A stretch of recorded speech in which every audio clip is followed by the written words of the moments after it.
That's what we talked about. Good evening, everyone. Welcome to the April 23rd Lebanon City Council meeting. Our first order of business will be the Pledge of Allegiance. I pledge allegiance to the flag of the United States of America and to the republic for which it stands, one nation, under God, indivisible, with liberty and justice for all.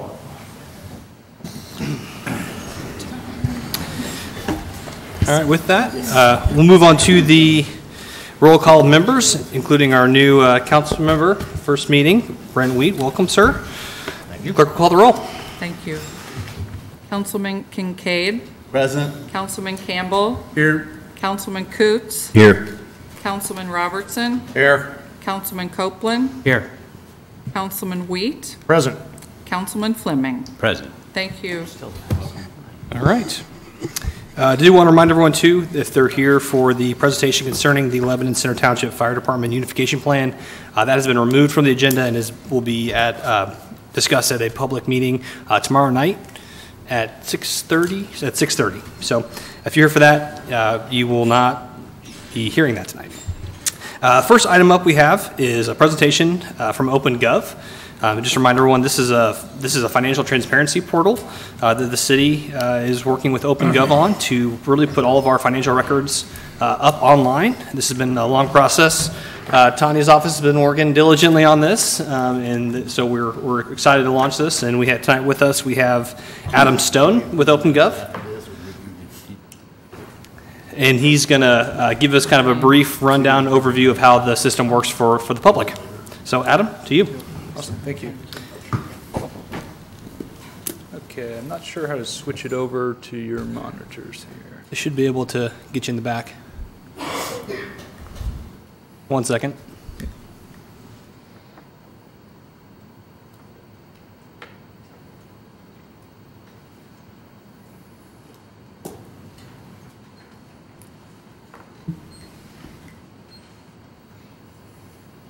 Oh, I'm sorry. While they're figuring out, let's actually approve the minutes. Apologize, council. Make a motion, we approve the minutes. We've motioned to approve. Is there a second? Any discussion, comment? Okay, all those in favor say aye. Aye. Those opposed? Minutes are approved. Welcome. There we go. Great, awesome. Okay, so quick introduction. So I am here tonight representing a company, OpenGov Incorporated. We're based out of Redwood City, California. We have customers across the United States. A little bit about myself. I'm a licensed CPA in the state of Indiana. I was a former city controller for the city of Greenwood, Indiana. It's where I still live, so I work remotely for OpenGov. I was a city controller for 6 years there, so I'm intimately familiar with the State Board of Accounts, Department of Local Government Finance, as well as all the fund accounting and rules and regs specific to the Indiana market. So I serve in a technical capacity for the company now. Because I'm a local resource, I'm here tonight kind of giving an overview, and then I'm a part of the kind of support, customer service and post support. So I'm certainly happy to work with our customer success manager, Meredith, to facilitate any additional user trainings or any other kind of open kind of forums or sessions if needed. So jumping into a quick little overview about the actual company. First and foremost, we are 100% focused on the government market. We serve no other businesses, so we're only in city, town, and state markets. We've done that because we want to have immense focus on really the needs there. So tonight we'll actually go into your actual portal and show you some of the specific things that have actually designed so that citizens can go on and engage directly with your portal, receive questions, etc. So today we've worked with over 1,800 customers in the United States. We're in 48 different states now. We deliver all this through pure cloud technology. So everything you see tonight is available to the public through just any kind of web server that you have. So if you're using your iPhone, your iPad, or any other device, you can access the information that's shared. So ultimately what is actually happening is We're working directly with the kind of finance and budget teams to actually harvest their general ledger and accounting data directly, and we're pulling that into our application that then allows you to actually slice and dice and see all the reports that you'll see here in a moment. So with that being said, really ultimately what we're all about is trying to basically reduce frequently asked questions and make it easier for citizens and individuals such as yourself to be able to get access to information. So I originally launched in Greenwood in 2014 purely because our council and the mayor that I worked for really wanted to increase transparency and didn't want to have to rely on me basically to run the Excel or run the actual report. So at our DNA, it's really about just trying to put the information out there in a way that's easy for folks to consume so that you can have more kind of level set or table stakes discussion with your constituents. So with that, if it's okay, I'd love to actually jump into your actual specific site and give you a quick kind of overview of the functionality, as well as just talk about how we then integrate that in with your website.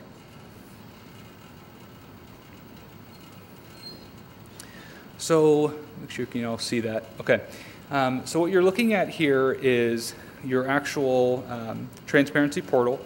So everything that you see here, starting at the bottom, we have 2013 actuals all the way through your most current fiscal year 18 actuals and budget. Everything can then be, it's all dynamic. So right now I'm looking at annual expenses year over year. I can change the report type with a click of a mouse. I can slide this back and forth to actually see the trends over time. But I can also go through and do additional drill down analysis as well. And that's one of the core things that our users really like. So for example, if I want to drill into personal services for any given year, I can drill into that object and then I can pivot it back to see the actual trend. So I can look into salaries and wages, and I could even drill into overtime or employee benefits, anything of that nature, and actually track the actual trend over a multi-year period of time. So it allows for incredibly dynamic and interactive transparency, rather than just putting out a PDF report or putting out a static kind of tabular-based data that no one's really going to know how to look or understand. This is really meant to allow a user to go in and actually drill down, slice and dice, and query their own information. For those of you that are here tonight and are more active in the actual numbers, we also want to make sure that the visualizations can be used for multiple other purposes. So you have the ability to share this through any of your social networks. So if there's specific trends or if there's something positive that you want to share, you can absolutely do that. You can additionally download all of the actual tables in both an image and spreadsheet version. So if you want to do additional computation or additional analysis, you may. But I am a numbers person by trade. The visualization has always been really nice, and we believe it tells 1,000 words, but we have all the tabular data down below as well. So if you actually want to see it to the penny and see it year over year, it's all available. This is also a dynamic table, so as I'm actually filtering and drilling into the visualization, the table down below is actually following along. So it's actually sorting based on my query, and then if I want to export that to Excel, I can, okay?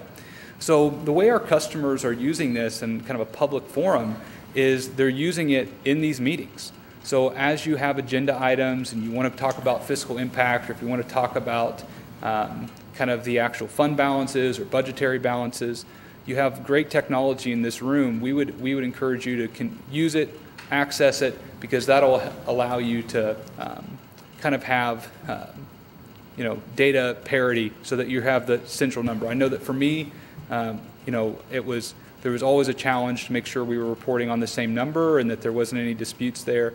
So being able to use this as a single source of truth to be able to access to help you drive decision making, that's ultimately what's helping a lot of folks across the country. So currently on your site, you have annual and monthly information. So we've spent most of our time looking at the annual.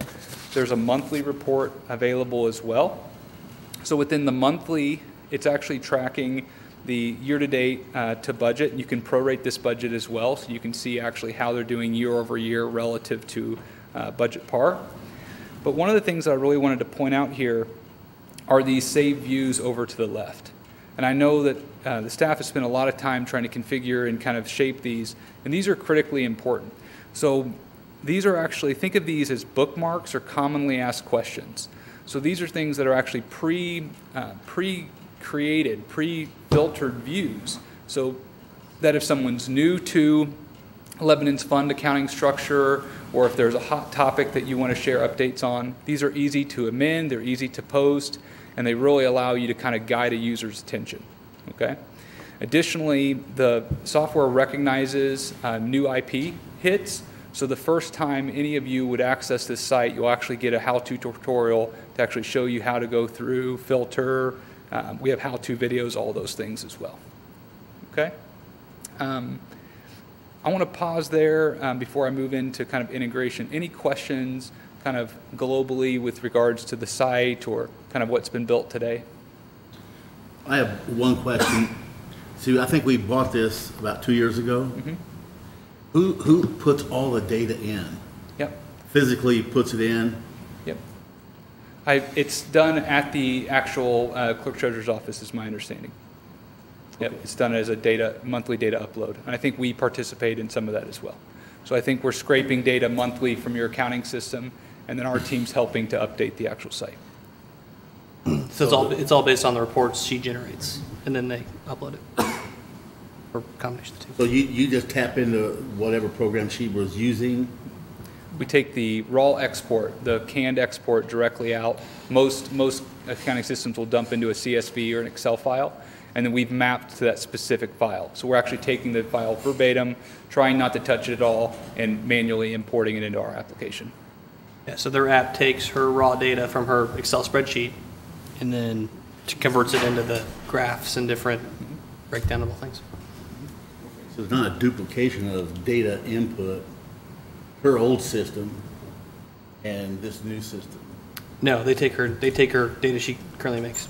Okay. Good question. Any Any other questions questions? from council?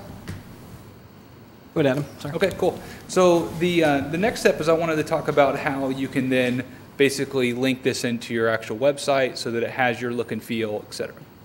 So everything with OpenGov is URL based, so no different than any type of hyperlinks that you've worked with otherwise. What we would do is find the actual relevant subpage and then create a clickable icon or text field that allows you to point and then someone to actually click into the actual transparency portal. So that would be what triggers their how-to tutorial. It would also allow you to control branding, style guides, all those things. So there's a whole host of customers that come to mind that are really leading the way here as far as like their actual Civic branded transparency page that sits on top that serves as a hyperlink. I'm certainly happy to throw out some recommendations. I'm also super biased. Greenwood I think has a pretty good subpage. Basically, this is just on their finance department's page. You scroll down and it's one of the first items is financial transparency portal. So if you clicked on review city's finances, it would dump into the OpenGov page. No different than it would with your site. Okay. So again, I just want to end with that we are 100% focused on the government market. We want to be a service partner to you. I'm a local resource that's just right down the road. So if I can add any value from a technical standpoint, if there's any additional user trainings, I'm happy to make the short trip. And I know Meredith's been the primary rep on the account. She's based out of San Francisco. So if I can save her a flight, I'm happy to. Yeah, so she's in California, but she operates on Eastern time, which Yeah, was interesting for me. Any other questions from council or any questions from the public for? Yes, sir. Unfortunately, about 99% of that stuff is above and beyond my comprehension. Smartphones are just not my thing to do. Is this geared for Jane and Joe homeowner to access public records or have a question about something, not just the council themselves, but if I wanted to find out why it costs to do something or what money was spent? Is that what this is geared towards? Yep, that's one of our primary use cases, specifically on the cost and revenue Sure, side. I understand that. What has been thought about with all this fear out there of it being hacked? Sure. We get that question every day. I mean, you know. Hey, Adam, I'm sorry. Can we have you talk on the microphone, though, because then we'll be able to... Yep. Can you hear me? Okay. Yeah, you're good. I'll paraphrase the question too, just to make sure Yeah, everyone heard. perfect. Thank you. So there were two questions. The first question was the intended purpose to really track cost, et cetera, cost of service. Absolutely. It's intended. And really, we've spent a lot of time and money to try to design something that even if you don't understand the nuances of government fund accounting, the visualizations are really meant to just show revenues and expenses at the high level. Second question was, with everything going on in the news, what about like fear of hacking or data security, et cetera? The cities. Yeah, absolutely. So two parts. First is we are completely firewalled separately. So we don't have a direct integration into any data source. So we're actually coming through a flat file export. So that's the primary line of defense. The second is once data is then within our platform, we are ISO certified. We also have, we're actually currently on a SOC 2 ramp, which basically just means that all the data is firewalled from one another. There's user controls. We have all kinds of best practices in cloud computing that's going on. So, and the actual engineering stack is we actually partner with Amazon Web Servers. So every single day we're backing up. So at worst, if there's a complete data loss event, even at the city, we're able to recover from yesterday's activities. And that's happened in other cities before where they've lost all their financial data. So that's actually a great tool for us too as a kind of a backup. Any other questions? Yeah, sure. I'm just wondering if you have looked at any of their competitors price and Yeah, we did. So back when this was started about 2 years ago, really, it's been a long process to get to this point. We did look around as what the different options out there in the market, and we felt that from a visual perspective and from the ease of end user, from a constituent perspective of using it, we thought OpenGov was head and shoulders above the competition, especially from a visualization perspective. And there's a lot of communities now using it in Indiana. I don't know if you wanted to touch on that at all, but Greenwood was kind of one of the first, and they've done a really great job. And really, he didn't show it tonight, but there's so much data that we can use on the back end that helps my department heads actually manage their departments as well too. So it's a very powerful tool, and it's a portal that lets us really address a lot of issues, both internally and externally from a financial perspective too. Yep. Okay. Well, thank you, Adam, for coming. We appreciate it. So we'll be launching that portal live. So we'll be stay tuned to lebanon.in.gov, and that'll be available soon. So. Thank you all. Have a nice night. Adam, how many other communities or in Indiana do you have now? I believe we have, off the top of my head, I think we have 10 total. Yep. Mostly all cities in the kind of metropolitan area. So, Okay. Yep. Okay. Thank you very much. All right. With that, we'll move on to old business now. Item I have up here is Ordinance 2018-06. An ordinance amending Ordinance 2010-10, establishing a schedule of rates and charges collected by City of Lebanon, Indiana, from the owners of property served by the Waterworks of Lebanon, Indiana. And this is on second reading, and we will have a public hearing on this as well too. To introduce this, you just want to have Scott from Umball come forward, or Scott, if you want to come forward.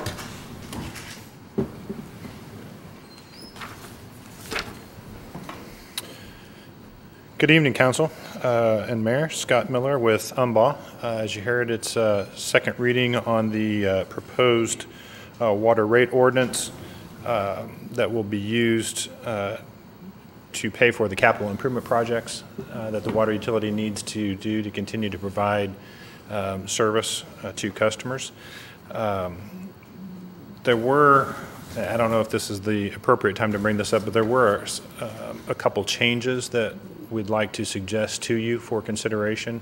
Right now, the way the ordinance is drafted, new rates would take effect August 1st of each year. The intent, and actually if you go back and look at the resolution that was adopted by the board, the intent was that new rates in 2018 would take effect May 1st upon adoption of the ordinance. So it'd be actually the consumption period beginning as soon as possible after adoption, so May or so, and then first billing would be probably June or July. And then subsequent to that, each increase after that, starting in 2019, would be January 1st instead of August 1st. That's how the financing was structured. I think it's just a typo as we went from resolution to ordinance. So that's one suggestion, and there were a couple actual numbers in the document itself that need to be tweaked slightly. So any questions about that, or you want to talk about that now, or how would you like We to can talk about it at the end. We'll do the Okay. public hearing, and then we'll kind of do a final council discussion at that point. We could talk about that.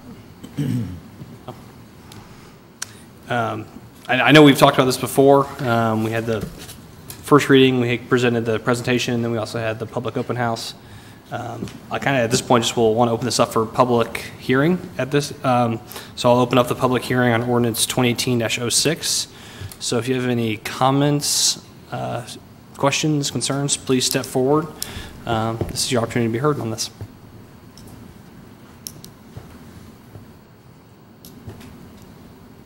No public hearing? Sir, please. Hi, my name is Tom Baldrick, homeowner in Lebanon for multiple years. And I apologize, I've been out of Indiana for several months and have not been able to follow closely on everything as I could. Social media is okay, but it doesn't quite give you all the information you need or questions. What does this boil down to cost to the average user of water in Lebanon? I missed that in anything that I've tried to follow. Is it a set amount, or is it a prorated amount? Is it a percentage amount? I mean, you know, we've got a lot of homeowners out there, or a lot of senior citizens out there that are on a fixed budget. And obviously, federal government's not going to step in and give us any more money, so we have to find other ways to pay our bills. And water, electrical, heat, food, medicine, those are all pertinent bills. So what does this kind of boil, in a nutshell, what does this boil down to? Nothing you can say exactly 99 cents or $99, but is there a proposed amount that looks like this is what it would be May 1st, again, August 1st, August 1st, August 1st for X amount of years? Yeah, Scott can actually touch on that. Okay.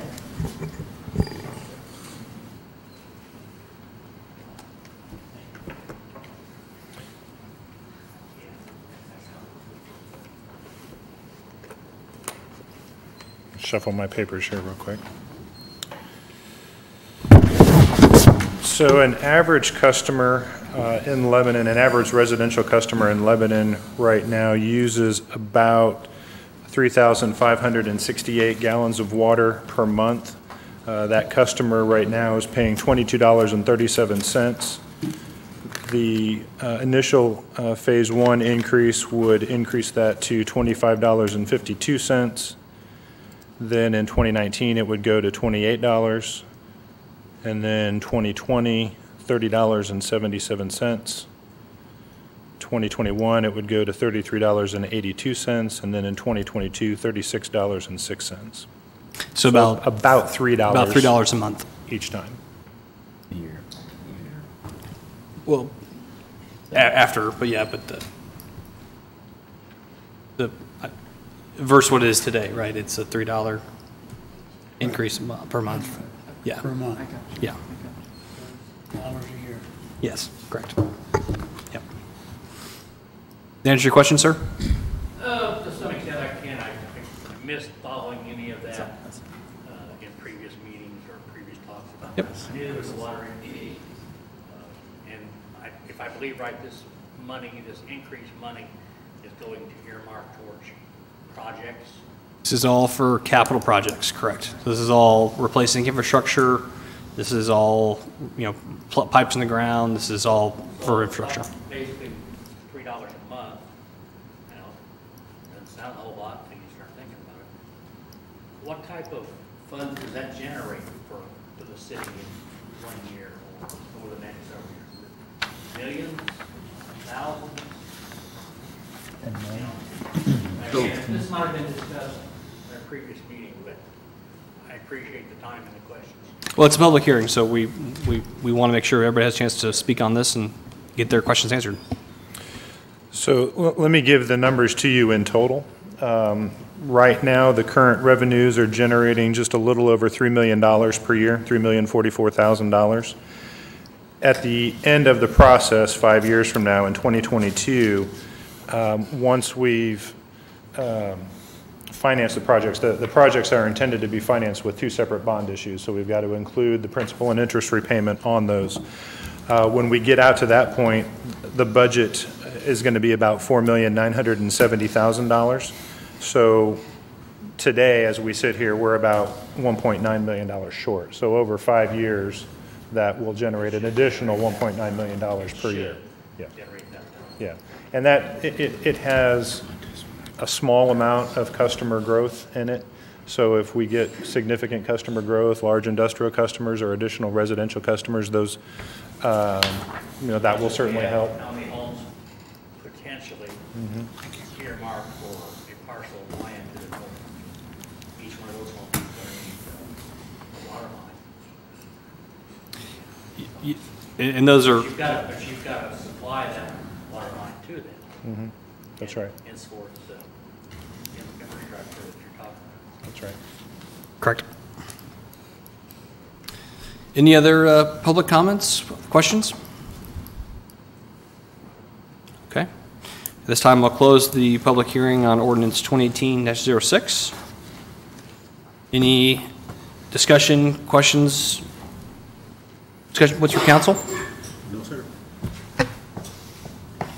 No?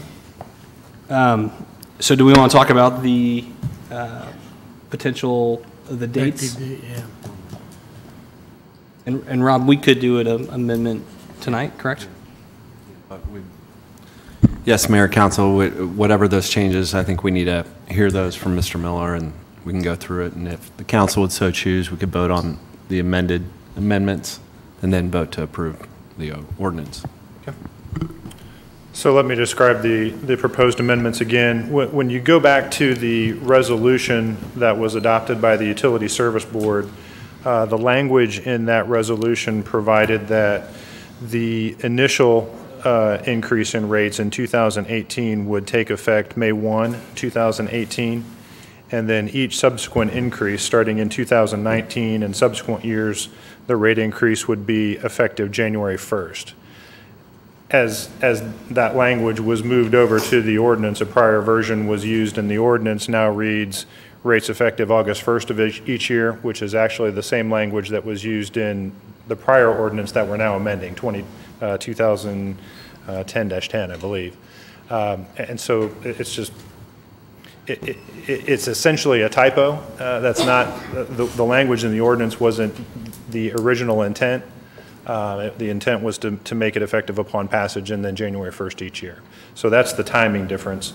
Then in the numbers themselves, looking at the first page of the ordinance, down at the bottom in the 2018 column, you've got first 500 cubic feet, and the number reads right now $5.53. That actually should be $5.35. Last two numbers were flip-flopped.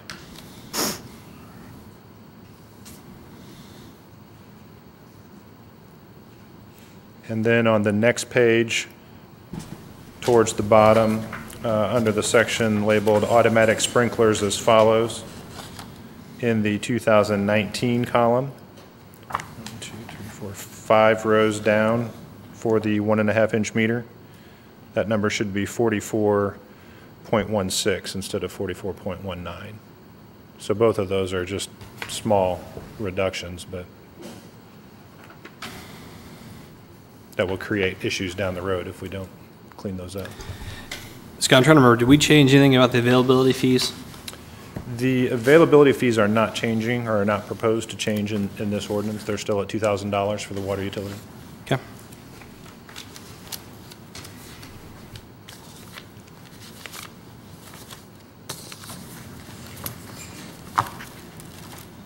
Yeah, we'll do a motion at the end. Any further discussion from council? Can you go through those numbers again? We've got 3 changes. Yeah, so Do we have to identify those on the amendment? I would say we would do a motion to amend where we can specify that the 2018 rate is effective May 1st and all subsequent rates are effective January 1. and make all necessary amendments in the ordinance to that extent. Then Then the you numbers, also have to correct we don't have to say. 2019. And then we probably would have to mention the dollar amendments as well too. So the 553 that goes to 535, and then the 4419 that goes to 4416. How big a difference will it make if we don't amend this? Well, the 4416, obviously, at 3 cents is extremely minor. The 535, I haven't run the numbers, but that's going to have, especially at since that's in the first block, everybody's going to pay that additional amount.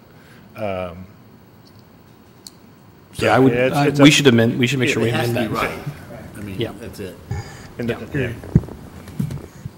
I mean, I'm confused. I'm trying to figure it out, looking at it, and I'm not seeing the amendment. You're not. There isn't, No, he can't find the number in this. In the ordinance. Okay, so on the first page of the ordinance, Got it. Yeah, it's 2018. Pull the other one do you have up. the ordinance, Dan? It's a bond. Right. I just use that as an example. I don't know. Got it over here. That's not it. Yeah, I don't have it. Yeah.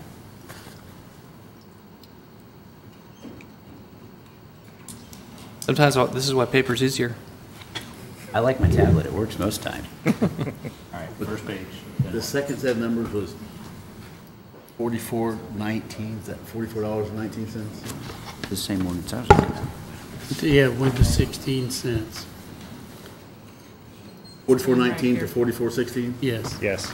That was for the, July 2019. 1.5 inch meter on 2019. That was on the 1.5 inch meter.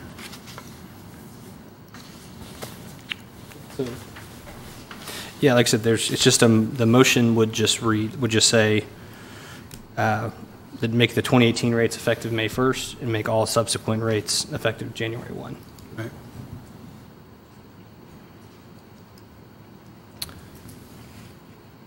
Any further discussion from council? That would change. Yeah, so that would change. Yeah.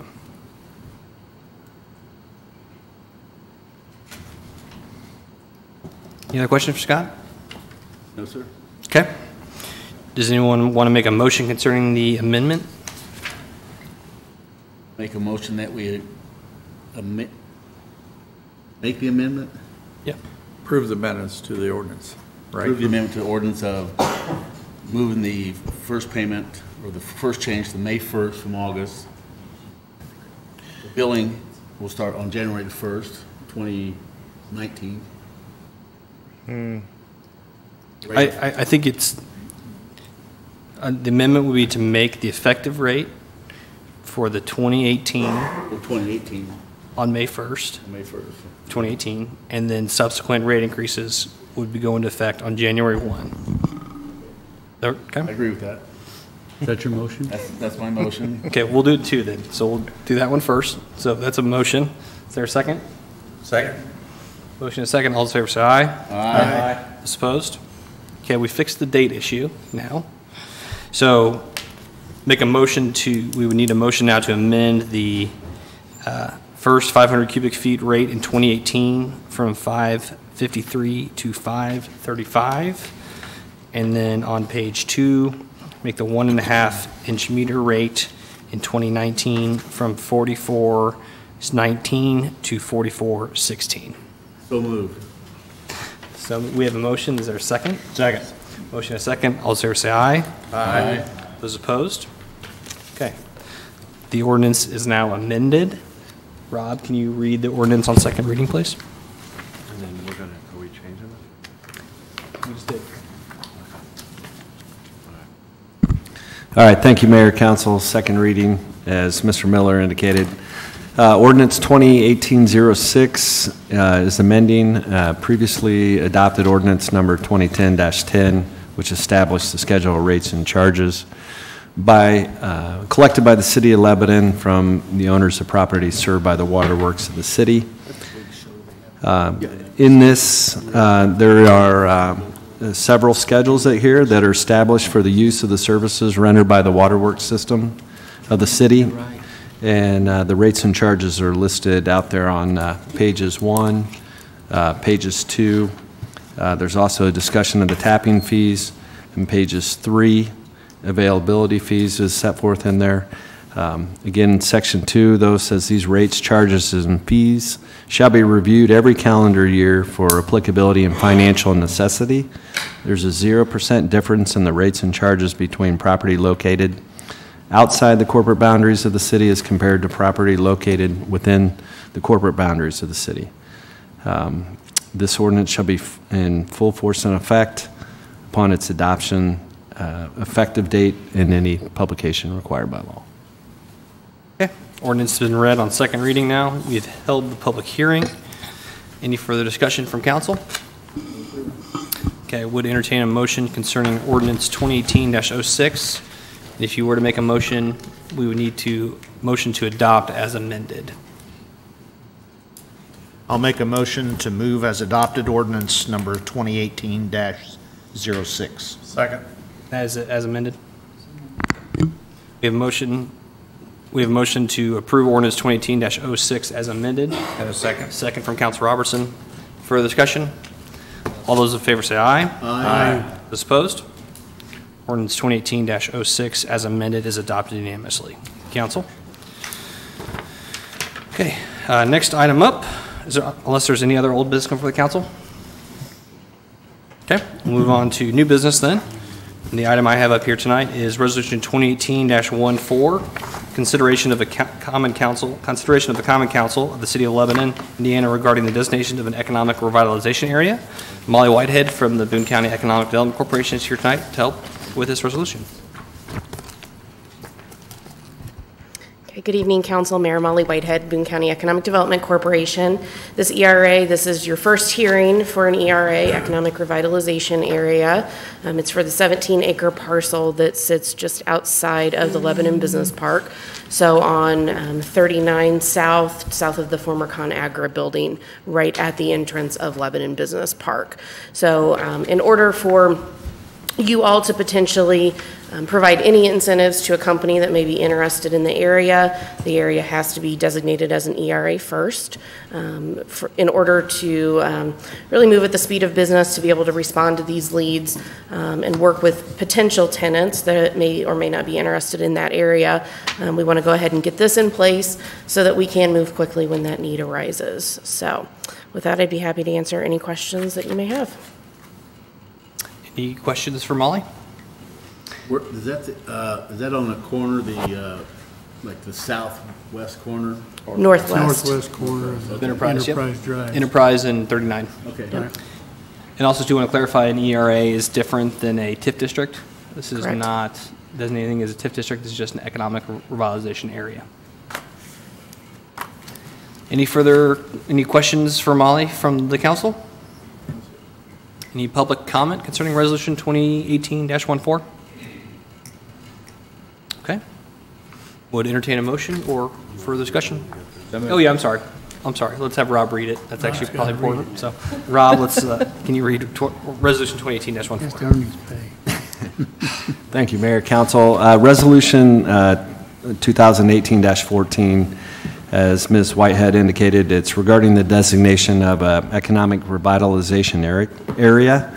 And this council has the opportunity to abate the payment of real property taxes for real estate located with an area declared by the council to be an economic revitalization area, as well as abate the payment of personal property taxes within an economic revitalization area. This council may find that a particular area within the jurisdiction of the city is an economic revitalization area, and it may adopt a resolution to declare such area an economic revitalization area. Set forth in Exhibit A is the description of the area as Ms. Whitehead described, as well as a map in Exhibit B. And pursuant to this resolution, this council would find as follows. The area is located within the corporate boundaries of the city. This area is declared to be an economic revitalization area as defined in the Act. A public hearing shall be held at a time and place of a regular meeting of this council. The council shall publish or cause to be published pursuant to the Act a notice at least one time, at least 10 days before the date of the public hearing. And this notice will follow the appropriate statutory requirements. At which time, after a public hearing, this council may take final action on the proposed designation, determining whether the qualifications for an economic revitalization area have been met.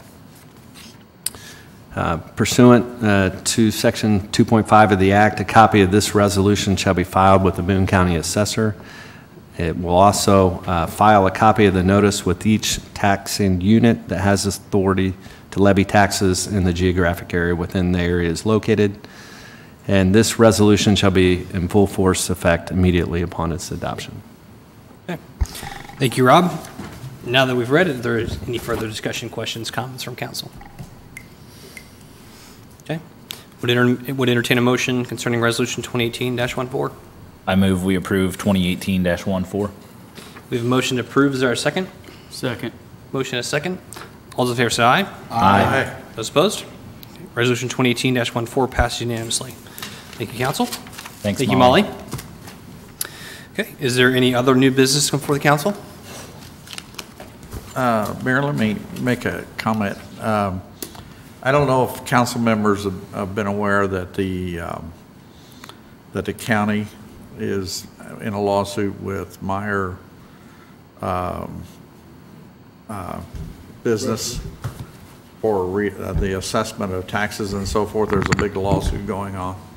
I know the city of Whitestown has agreed to participate in that lawsuit. I don't know really a whole lot of details other than I know it could really affect us if the county should lose. The county could take a big hit in funding, as well as it opens up the door for other businesses like Menards maybe, or Walmart, or maybe the business park, I don't know. But somebody that could come back and ask for a change in their assessment, the way they assess the property. If they do, that could make a big hit to us as well. And I don't know if that's something that we ought to think about, participating in that suit with the county as well, just to help protect ourselves a little bit. And I don't know what, you might think about it, see what you guys think, and do a little research on your own and see. I think the mayor's met with some county officials and discussed it. I don't know, but I just think it's something that we really ought to consider participating in somehow. Yeah, I had a chance to meet with County Council President Jacob and County Councilwoman Nishala, and I guess Whitestown is participating at about $100,000. They think the overall cost of this would be close to $400,000. So Whitestown is participating to that extent. Now we are, from my understanding, Meyer and Lowe's are the ones that this is related to. It hasn't. There aren't any properties in Lebanon that have filed this appeal, so we're not necessarily ripe for this. However, as you said, the case were to go against us, companies similar to Menards, Tractor Supply, all those places could become what they call dark box, where they would appeal the property taxes. So the number that they gave me was $75,000. That's negotiable. I think they're really just looking for any support that they can. This is something that from my understanding, there hasn't really been a true test case yet for this. There have been a couple other similar topics, but there were certain criteria where it's maybe not relevant or wasn't defended properly, and so they wanted this would become the test case, so to speak, for that, and hopefully, and would probably likely set a precedent for the entire state of Indiana. So that was the number they gave me. Again, there's no action tonight or discussion, or we can have discussion about it, but there's no funding request tonight for that. There's no date of participation or anything. You need, just want to bring it up. We need to think about it, discuss it probably some more, and try to figure out what we think is real for us. That's first I heard that number, so I don't know. So, And I do know it's probably one of these cases that the legislature is going to have to change it at the end, but if there's no test case or something against it, you know, they're probably not going to change anything. The scary part too is that if the judgment were to go against the county, then the counties actually due back taxes or do an overpayment of taxes back to the different stores too. And they go back, what, 4 years? 4 years, Could yeah. go back 4 years? Correct. You know, So- if that should happen to us, that could be a big hit for us too as well, so. Yeah, and just to clarify too for the audience that's watching, what this is called the dark box. It's where obviously an open active business like Meyer, right, wants their property compared to a similar sized facility, but is probably not, is most likely vacant. So it's not really maybe an apples to apples comparison. However, currently it's allowed under Indiana law, and it's a different tax approach that the lawyers tell the companies to take. So that's, again, it's not really settled case law yet, which is the point of the discussion. So. Just wanted to bring it to everybody's attention. Okay. Any other comments on that concerning Dick's Point? Okay. Any other new business? Okay. Would move on to claims and would entertain a motion. So moved. Second. So moved to what? Pay the claims. We have a motion to approve the claims and a second by Mike. All those in favor say aye. Aye. Those opposed? Claims are approved. One more thing before we adjourn. Yeah, sure. Want to wish Councilman Campbell good luck in his surgery tomorrow. Absolutely. So I had to give him a little bit of a hard time. There you go. All right. Would entertain a motion to adjourn. So moved. Motion to adjourn and a second. All those in favor say aye. Aye. Those opposed? All right, we are adjourned. Our next city council meeting will be May 14th at 7:15 PM.